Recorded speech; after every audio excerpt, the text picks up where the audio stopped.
Hello everyone, welcome to knowledge account. আমরা দেখব 14 ফেব্রুয়ারি 2025 এর ডেলি কারেন্ট অ্যাফেয়ার্স, তার সাথে সাথে রিলেটেড স্ট্র্যাটেজিকে। আজকে তোমাদের এটার পরে রয়েছে ম্যাথের ক্লাস 9টা থেকে 9:45 থেকে তোমাদের আজকে কেএস স্টাডিতে ইংরাজি ক্লাস থাকবে। ডাব্লিউবিপি, কেপি, এসআই এবং কনস্টেবলের প্রিভিয়াস ইয়ার কোয়েশ্চেন যেগুলো হচ্ছিল ওটা 10:30 হবে। ডাব্লিউবিপি জিকে বুস্টার কেএস স্টাডিতে, আর রেলওয়ে সায়েন্স জিকে 7টার সময়। আমাদের টেলিগ্রাম চ্যানেলে তোমরা একটু জয়েন করে রাখো। ইউটিউব থেকে নোটিফিকেশান যাদের কাছে পৌঁছচ্ছে না, তোমরা টেলিগ্রাম থেকেও জানতে পারবে কখন কোন ক্লাস হচ্ছে। তো স্টার্ট করব।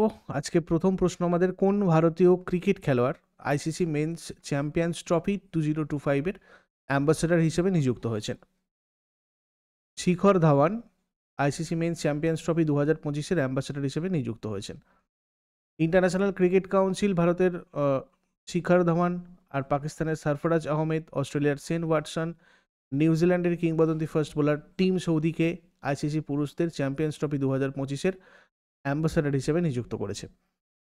9th আইসিসি পুরুষদের চ্যাম্পিয়ন্স ট্রফি 19শে ফেব্রুয়ারি থেকে 9ই মার্চ পাকিস্তান এবং সংযুক্ত আরব এমিরেটসে হবে। আইসিসি চ্যাম্পিয়ন্স ট্রফির আমরা যদি একটু হিস্ট্রি দেখি, এটা 1998 সালে উইলস ইন্টারন্যাশনাল কাপ হিসাবে পরিচিত ছিল। তারপরে সেকেন্ড এডিশনে 2000 সালে আইসিসি নকআউট ট্রফিতে এটার নাম, মানে উইলস ইন্টারন্যাশনাল কাপটাকে নকআউট ট্রফি নামে নামকরণ করা হয়েছিল। তারপর 2002 সালে থার্ড এডিশন যখন হলো, তখন এটাকে রাখা হয় চ্যাম্পিয়ন্স ট্রফি। চ্যাম্পিয়ন্স ট্রফির শুরুর কৃতিত্ব দেওয়া হয় ভারতের জগমোহন ডালমিয়াকে। ট্রফির মূল লক্ষ্য ছিল বিশ্বের নন টেস্ট প্লেয়িং দেশগুলোতে গেমটাকে জনপ্রিয় আর মানে আরও ডেভেলপ করার জন্য, বিকাশের জন্য ফান্ড সংগ্রহ করা। অস্ট্রেলিয়া আর ভারত দুবার চ্যাম্পিয়ন্স ট্রফি এখনো পর্যন্ত জিতেছে। আমি যদি দেখি এখানে 1998-এ প্রথমবার জিতেছিল সাউথ আফ্রিকা ওয়েস্ট ইন্ডিজকে হারিয়ে, বাংলাদেশে হয়েছিল খেলাটা। তারপরে 2025-এ আমরা যদি দেখি পাকিস্তান আর ইউএইতে তোমার কিন্তু হবে। এইটা দেখে রাখবে, লাস্ট 2017-তে ইংল্যান্ড আর ওয়েলসে খেলাটা হয়েছিল, পাকিস্তান তোমার জিতেছিল ইন্ডিয়াকে হারিয়ে। তারপরে কে কানাড়া ব্যাংকের প্রধান অর্থনীতিবিদ নিযুক্ত হয়েছেন? কানাড়া ব্যাংকের প্রধান অর্থনীতিবিদ ডক্টর মাধবঙ্কুট্টিজি নিযুক্ত হয়েছেন। কানাড়া ব্যাংক 1906 সালে বেঙ্গালুরুতে আম্বেম্বাল সুব্বারাও পাই কর্তৃক প্রতিষ্ঠিত হয়েছিল। 1969-এ জাতীয়করণ করা হয় এটা। এর হেডকোয়ার্টার বেঙ্গালুরুতে রয়েছে। আর চিফ এক্সিকিউটিভ অফিসার আর ম্যানেজিং ডিরেক্টর রয়েছেন কে সত্যনারায়ণ রাজু। পরের প্রশ্নে যাবার আগে তোমাদের বলে দিই, আমাদের প্রত্যেক মাসের কারেন্ট অ্যাফেয়ার্সগুলো A4 সাইজে তোমাদেরকে ইবুক সেকশানে দেওয়া রয়েছে, তোমরা ওখান থেকে কালেক্ট করতে পারবে। এবারে জানুয়ারি 2025-এরটা ওখানে আপডেট করে দেওয়া হয়েছে। আর ইয়ারলি কারেন্ট অ্যাফেয়ার্সগুলো তোমরা ওখানে ইয়ারলি সেকশানে পেয়ে যাবে। আর এই কারেন্ট অ্যাফেয়ার্সগুলোর সাথে সাথেও তোমরা যদি মক টেস্ট প্র্যাকটিস করতে চাও যতবার খুশি, 2024-এর কারেন্ট অ্যাফেয়ার্সের মক টেস্ট, 2023-এর কারেন্ট অ্যাফেয়ার্সের মক টেস্ট, স্ট্র্যাটেজিকের মক টেস্ট, সেক্ষেত্রে আমাদের এই কোর্সটা তোমরা ওয়ান টাইম পেমেন্টে করে নিতে পারো। 1 ইয়ার ভ্যালিডিটি তোমাদের এখানে থাকবে এবং তোমরা যতবার খুশি প্র্যাকটিসটা করতে পারবে। আর তার সাথে সাথে 4টে এই A4 সাইজের পিডিএফ, অর্থাৎ এই দুটো পিডিএফের সমস্ত জিনিসটাও তোমরা পাবে। এছাড়া নতুন দুটো ব্যাচ তোমাদের 25শে ফেব্রুয়ারি থেকে স্টার্ট হচ্ছে, রেলওয়ে গ্রুপ ডির ফাউন্ডেশন ব্যাচ আর জেনারেল স্টাডিজ ফাউন্ডেশন ব্যাচ 3। নিপুণ ব্যাচ তোমাদের ম্যাথ আর রিজনিংয়ের একটা ফাউন্ডেশন কোর্স, যেটা 26 তারিখ থেকে স্টার্ট হচ্ছে। তো তোমরা এগুলোতে জয়েন করতে পারো প্রথম থেকে লাইভ ক্লাস করার জন্য। এছাড়া এক্সিস্টিং এনটিপিসি রেলওয়ে গ্রুপ ডির বুলেট ব্যাচ তো তোমাদের রয়েছে, প্রাপ্তি ব্যাচ এসএসসি জন্য, জিডিপ এমটিএসসি এইচএসএল এর জন্য, আর পরিবর্তন ব্যাচ ডাব্লিউবিপি কেপি। এই সমস্ত ব্যাচগুলোতে তোমাদের অ্যাডমিশন রিলেটেড কোনো কোয়ারিজ বা হেল্প লাগলে এই নম্বরে হোয়াটসঅ্যাপ অথবা কল করে নিও। পরের প্রশ্ন চলে আসবো, ডক্টর ব্রহ্মশ্রী মাদুগালা নাগাপানি শর্মা সনাতন আর তেলেগু সাহিত্যে অবদানের জন্য পদ্মশ্রী সম্মানে ভূষিত হয়েছেন। কোন সাহিত্যকর্ম পুনরুজ্জীবিত ও জনপ্রিয় করে তোলার জন্য ডক্টর শর্মা সম্মানিত হয়েছেন? অবধানম। দেখো, সনাতন আর তেলেগু সাহিত্যে বিশেষ করে প্রাচীন অবধানম শিল্প পুনরুজ্জীবিত করার জন্য ডক্টর ব্রহ্মশ্রী মাদুগালা নাগাপানি শর্মা পদ্মশ্রী সম্মানে ভূষিত হয়েছেন। এই অবধানম হচ্ছে একটা জটিল সাহিত্যকর্ম, যেটা একাধিক পণ্ডিতের প্রশ্নের উত্তর দেওয়ার সময় একযোগে কাব্য রচনা করার প্রয়োজন হয় আর কি। অবধানম, ঠিক আছে। একটা মানসিক ব্যায়াম, যেখানে একজন অবধানীকে একাধিক পণ্ডিতের প্রশ্নের উত্তর দেওয়ার সময় তৎক্ষণাৎ ছন্দবদ্ধ কবিতা রচনা করতে হয়। এই শিল্পরূপের জন্য অসাধারণ স্মৃতিশক্তি, বৈদিক দর্শন, সনাতন আর তেলেগু সাহিত্যের গভীর জ্ঞানের প্রয়োজন হয়। তারপরে কোন কোম্পানিকে নাসা পৃথিবীর বাইরের গ্রহ এবং তাদের বায়ুমণ্ডল অধ্যয়নের জন্য প্যান্ডোরা মিশন চালু করার জন্য নির্বাচন করেছে? প্যান্ডোরা মিশন, এটা স্পেসএক্সকে নির্বাচিত করেছে। নাসা স্পেসএক্সের টারবেস উৎক্ষেপণ কেন্দ্র টেক্সাসের ক্যামেরন কাউন্টিতে প্যান্ডোরা উপগ্রহ মিশনের জন্য নির্বাচিত করেছে স্পেসএক্সের টারবেস উৎক্ষেপণ কেন্দ্রটাকে। এই প্যান্ডোরা উপগ্রহ মিশন তারার কার্যকলাপ পর্যবেক্ষণ করবে এবং গ্রহগুলি যখন তাদের সামনে দিয়ে যায় তখন তাদের আলো কিভাবে প্রভাবিত হয় সেটা পর্যবেক্ষণ করবে। তারপর 2024 সালের Hurun industry achievement award for financial solutions innovation পুরস্কারে কে সম্মানিত হয়েছেন? তো দেখো, এক্ষেত্রে রাজ পি নারায়ণম সম্মানিত হয়েছেন। ডক্টর রাজ পি নারায়ণম চেয়াগলের প্রতিষ্ঠাতা এবং নির্বাহী চেয়ারম্যান 2024 সালের Hurun industry achievement award for financial solutions innovation পুরস্কার পেয়েছেন। এই পুরস্কারটা ভারতের সবচেয়ে সম্মানিত উদ্যোক্তা পুরস্কার 2025-এ প্রদান করা হয়েছিল, যেটা হুরুন ইন্ডিয়া কর্তৃক আয়োজিত হয়েছিল। আর এই স্বীকৃতি সেই সব নেতাদের উদযাপন করে যারা তাদের শিল্পে উল্লেখযোগ্য প্রভাব ফেলেছে এবং ভারতের অর্থনৈতিক বৃদ্ধিতে অবদান রেখেছে। তারপরে বিমান চালনার ইতিহাসে উল্লেখযোগ্য অবদান এবং ভবিষ্যৎ পাইলটদের অনুপ্রেরণার জন্য ফ্রান্সের অ্যারো ক্লাব থেকে টম ক্রুজ সম্প্রতি কোন সম্মানজনক পুরস্কার পেয়েছেন?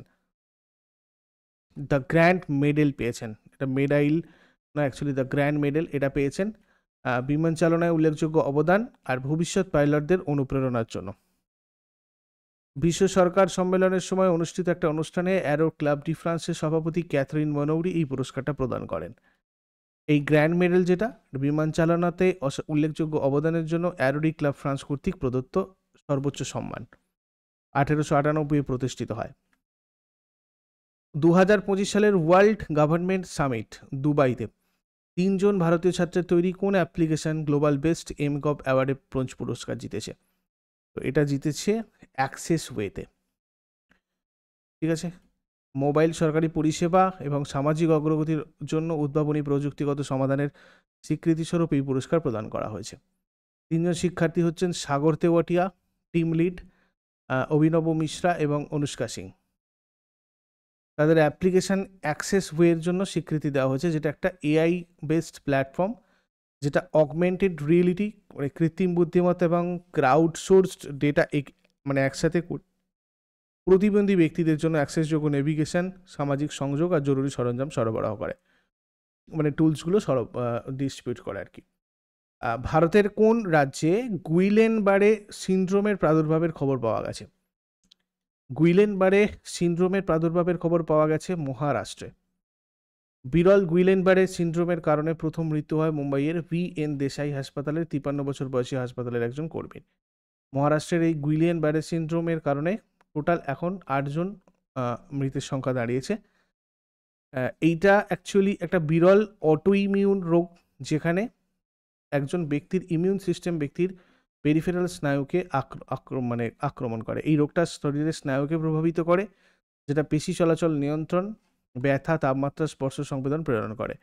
রোগী পেশি দুর্বলতা হয়, পা এবং বাহুতে মানে সংবেদন হারায়, সেন্স হারিয়ে ফেলে, গিলে ফেলা বা শ্বাস নিতে সমস্যায় ভোগা, এই ধরনের সমস্যাগুলো হয় এই গুইলেন বারে সিন্ড্রোমে। তারপরে গ্রিসের নতুন রাষ্ট্রপতি কে নির্বাচিত হয়েছেন? কনস্টান্টাইন টাসৌলাস নির্বাচিত হয়েছেন গ্রিসের নতুন রাষ্ট্রপতি হিসাবে। গ্রিসের রাজধানী এথেন্সে অফিসিয়াল ল্যাঙ্গুয়েজ গ্রিক, মুদ্রা ইউরো। তারপর প্রতি বছর জাতীয় নারী দিবস কবে পালিত হয়? ন্যাশনাল ওমেন্স ডে, এটা পালন করা হয় 13 ফেব্রুয়ারি। ঠিক আছে, সরোজিনী নাইডুর জন্মবার্ষিকী স্মরণে এই দিনটা পালন করা হয়। এবারে এটা 146তম জন্মবার্ষিকী পালন করা হচ্ছে সরোজিনী নাইডুর। ইনি ভারতের নাইটিঙ্গেল নামে পরিচিত। ভারতীয় জাতীয় কংগ্রেসের প্রথম ভারতীয় মহিলা সভাপতি। 1925 সালে কানপুর অধিবেশনে ভারতীয় জাতীয় কংগ্রেসের সভাপতি হয়েছিলেন। কবিতা লেখার ক্ষেত্রে তার অবদানের জন্য তাকে ভারতের নাইটিঙ্গেল বলা হয়, তাকে ভারত কোকিলাও বলা হয়। ইনি প্রথম মহিলা যিনি ভারত ডোমিনিয়নের রাজ্যপাল পদে অধিষ্ঠিত ছিলেন।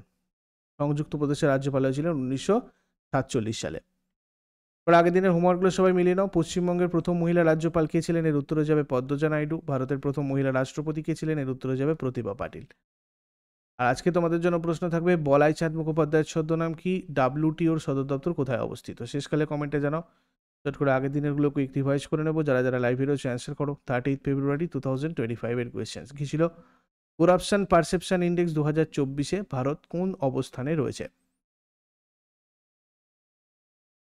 96তম স্থানে ছিল।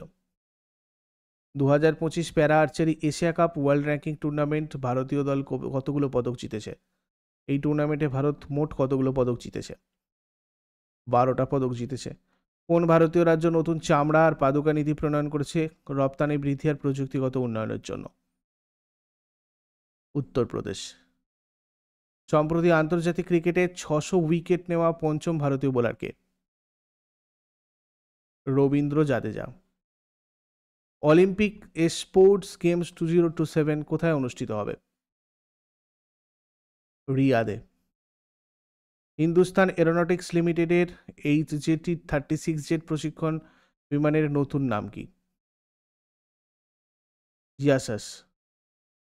কোন খেলোয়াড় 2025 সালের রটারডাম ওপেন জিতে তার প্রথম ইনডোর হার্ডকোর টাইটেল অর্জন করেছেন?